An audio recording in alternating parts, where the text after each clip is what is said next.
Hey, um, thank you for joining me here. I was trying to do a different one, but it froze, and when I went back in, it said that it was still streaming live. So, um, hopefully that's cleared up by now. But welcome. My name's Jarrett Earl Case. It's Thursday, the 8th of April, 2021. It's 8:10 p.m. and I'm at my parents' house in Ogden, Utah. I moved out. I moved out last week of my apartment, and now I'm here at my parents for the month, trying to get a couple paychecks in before moving out, and trying to find a place. I found a potential roommate to live here in Ogden, and my friend Sandra. We're looking for two-bedroom houses that we can rent, um, and that's going pretty well. So, yeah, I I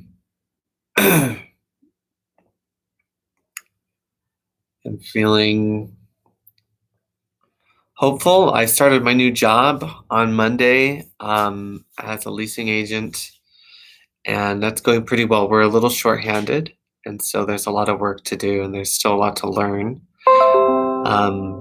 I feel like I'm not really getting the best training, but it's going pretty well. I'm trying to be as helpful as I can be, and I'm trying to get things done that I can get done. Um, the two gals there have very different personalities than I do. I'm always trying to be very helpful, and they're like, why? Why does someone need that? Who is it? Where are they from? So I guess they've dealt with a lot of issues before, so they're a little more cynical. Um, they just kind of ignore phone calls. um, but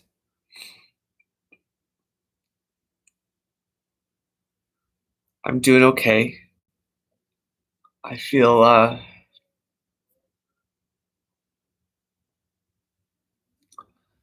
feel like I'm getting older. Um, and I still feel kind of at my wit's end, not my wit's end, like just like there's a small opportunity, a window of opportunity for me to get this right. And I just don't know what I'm doing. I already don't have as much money as I should. I was hoping I'd still have a couple $1,000s by now, and I just have 1,300. Um, and I was hoping that I would get a couple full paychecks in, I'm only going to get one and a half unless I can negotiate to stay here for an extra couple weeks. Um, so I don't know what it's going to look like for me to get a car. Um, and I still don't know what it's going to look like for where I live. Of course, if I where I live means I'm going to have to get a car. I don't know. I'm just stressed. I'm stressed. I wish I had more time to save. Um, but things are going okay. I'm having trouble sleeping. So I go to sleep early around 8 or 8:30, maybe 9. And normally I would sleep until 6 or 7. But now I wake up at around 2:30 or 3, and I just lay there for the rest of the morning. And I turn back and forth, and I try to go back to sleep, but I don't really ever go back to sleep. I kind of do, but for the most part, I don't. I'm just awake. I think it might be my mental health medication, but I'm not quite sure. Um, I,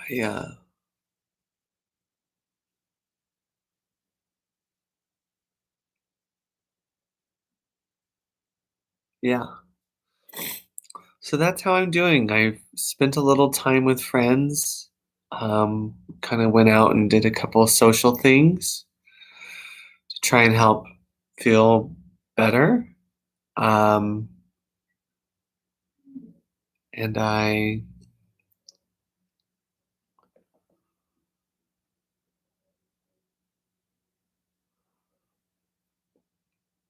yeah.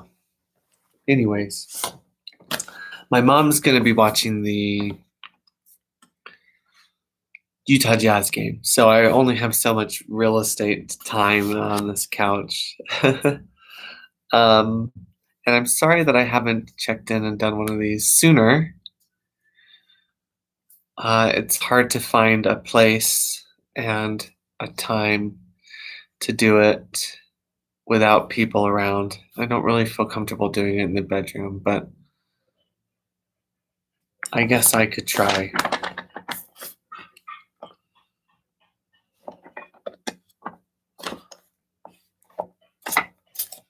Um,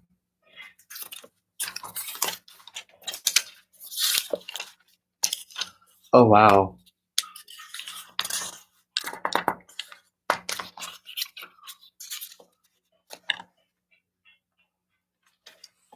So here we have chapter 15, the Holy Instant, section 4, practicing the Holy Instant. This is pretty long, so we're going to do this in 2 sessions. But this course is not beyond immediate learning, unless you believe that what God wills takes time.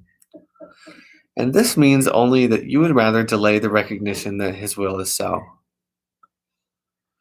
The Holy Instant is this instant and every instant. The one you want it to be, it is. The one you would not have it be is lost to you. You must decide when it is. Delay it not.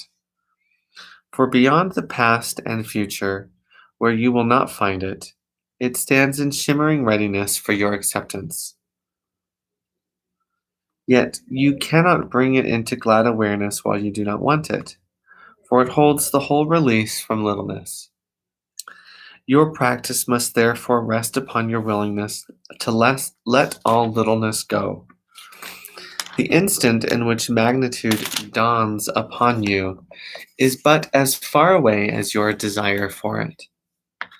As long as you desire it not and cherish littleness instead, by so much is it far from you. By so much as you want it, you will bring it nearer. Think not that you can find salvation in your own way and have it. Give over every plan you have made for your salvation in exchange for God's.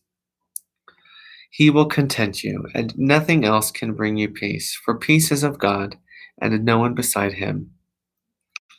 Be humble before Him, and yet great in Him, and value no plan of the ego before the plan of God. For you leave empty your place in His plan, which you must fill if you would join with me, by your decision to join in any plan but His. I call you to fulfill your holy part in the plan that He has given to the world for its release from littleness. God would have His host abide in perfect freedom. Every allegiance to a plan of salvation apart from Him diminishes the value of His will for you in your own mind. And yet it is your mind that is the host to Him. Would you learn how perfect and immaculate is the holy altar on which your Father has placed Himself? This you will recognize in the holy instant, in which you willingly and gladly give over every plan but His, For there lies peace, perfectly clear because you have been willing to meet its conditions. You can claim the holy instant any time and anywhere you want it. In your practice, try to give over every plan you have accepted for finding magnitude in littleness. It is not there. Use the holy instant only to recognize that you alone cannot know where it is and can only deceive yourself.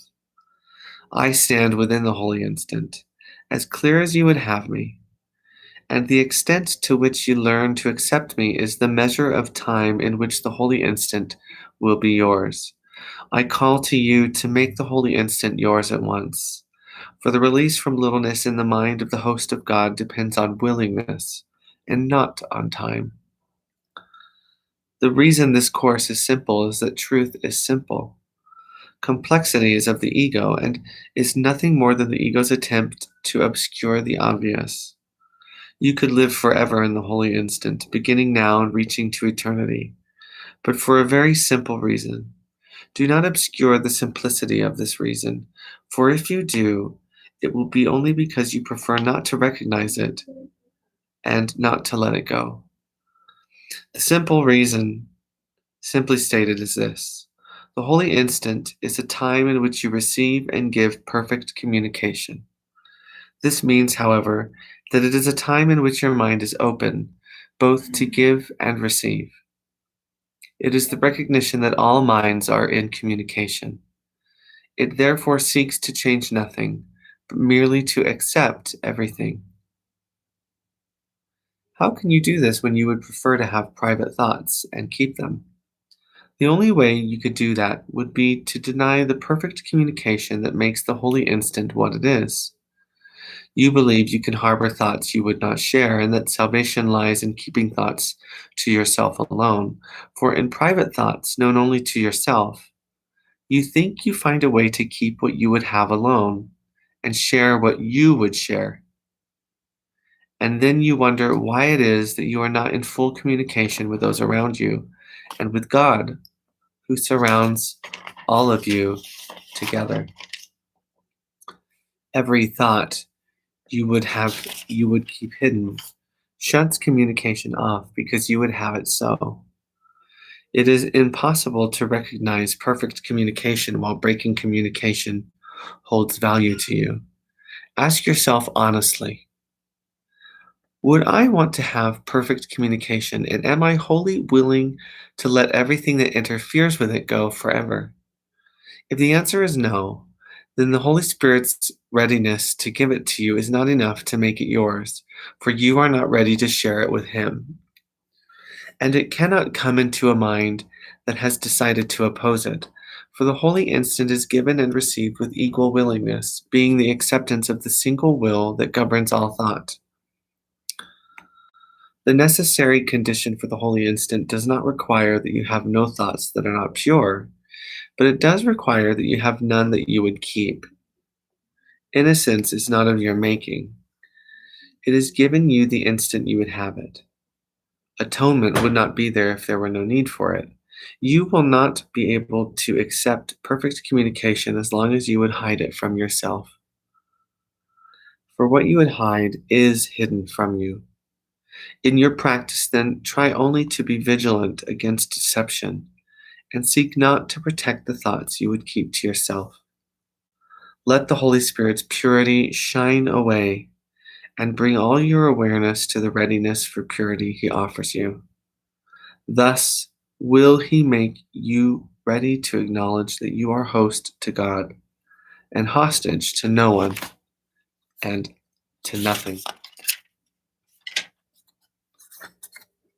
Oh wow, we read it all. Great, so next time we have section 15, the Holy Instant. I'm sorry, chapter 15, the Holy Instant, section 5, the Holy Instant and Special Relationships. That was really interesting to read because I always had this idea that I would share all of my thoughts with everyone who would receive them, knowing that we're all one, and that would be a start toward open and honest communication. And so I've known for a long time that there are no private thoughts, that all minds are in communication, and that everything you think is known by someone, even if it's just God. But there are seemingly separate beings that know your thoughts. And I've always known that. But it's so relieving, it's freeing, and it's comforting to know that all of my thoughts are known by God and are known by the Holy Spirit. And if I could just be willing to receive communication more perfectly, then I could begin to align my will more with His. Anyways, I'm going to clear out now for the Jazz game, but thank you. I just wanted to check in, say that I'm doing okay, and tomorrow's another day. Thank you.